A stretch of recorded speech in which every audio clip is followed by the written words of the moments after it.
Hello students, please subscribe the channel, drop a like, share and comment. This is exercise number 17 of the Progressive Monthly Magazine, January 2023 on the speed of 90 words per minute. Start.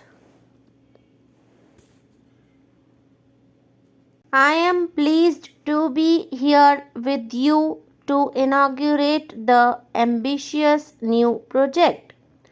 This is a bold experiment in mobilizing people's action for poverty eradication and social justice.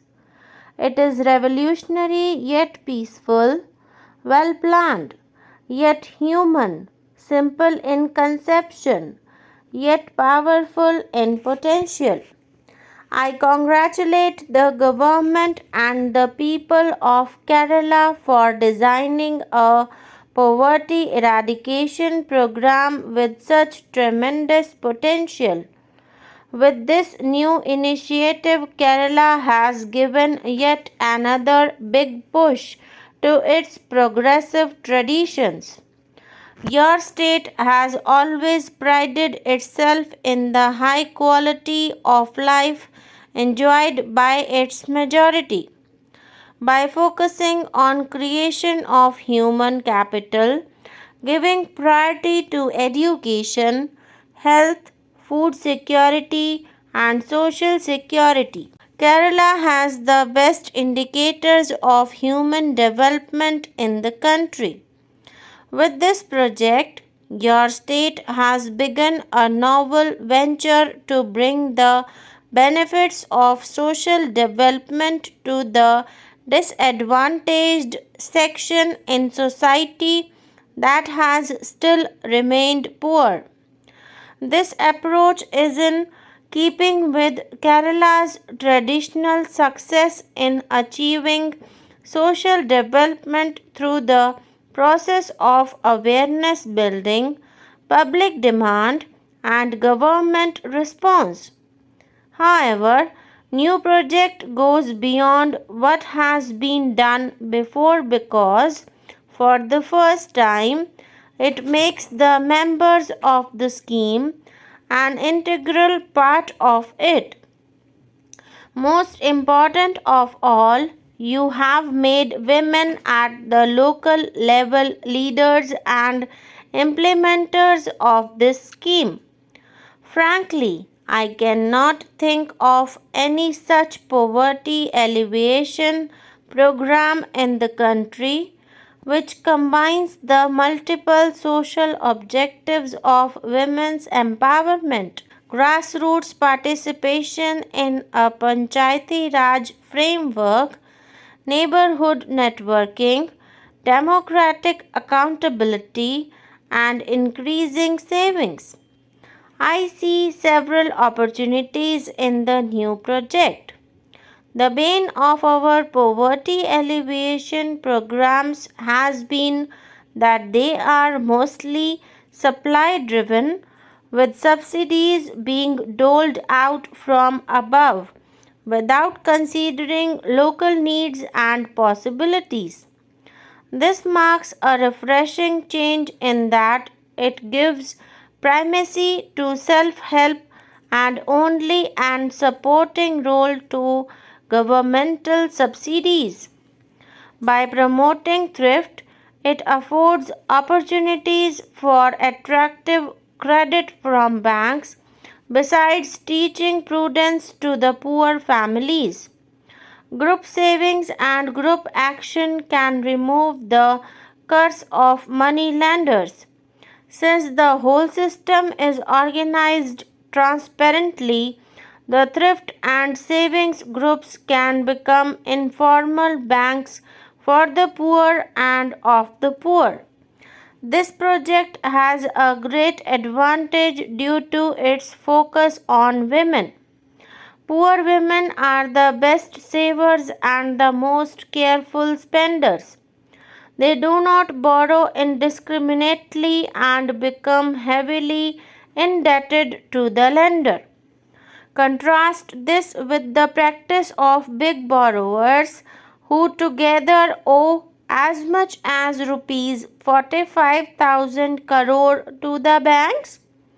Our entire banking system is under pressure because of these non performing assets.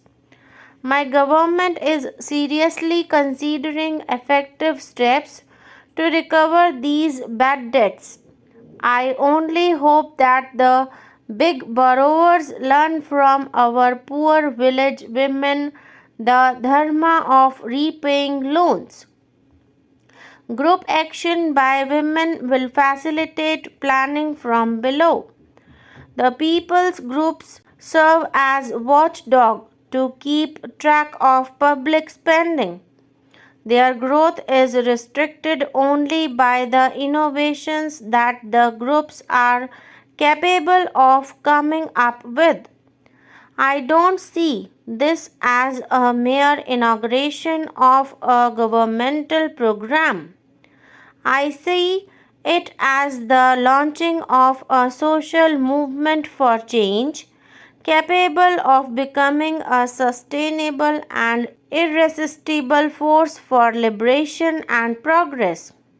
I exhort the women's group to be active and alert, to eschew conflicts, to be prudent in borrowing and intelligent in investing, and to acquire skills and grow in confidence. These organizations should strive to recreate the traditional village harmony even while achieving progress and strive to attain Gandhiji's vision of Swaraj. If only our governments can design and implement more such schemes, we will be able to remove the distrust in people's minds and restore their faith in our institutions. It is in the fitness of things that this statewide program is being inaugurated in the district of Malappuram, which is one of the backward districts of Kerala.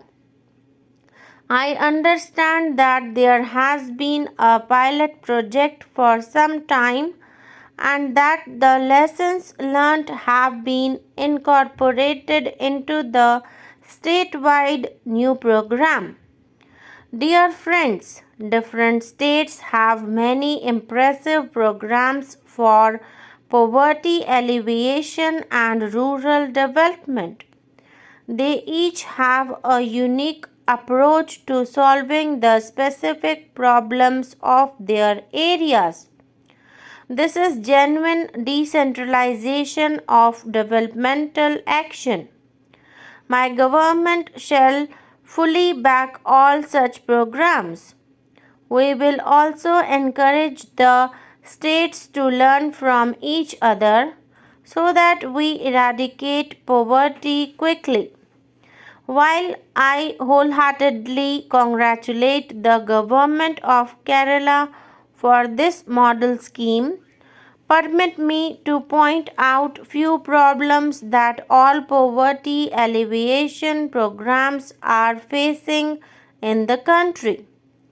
The low growth in industrial and agricultural sector and the growing unemployment have created a strain on the government in its efforts to maintain the social infrastructure that has been created.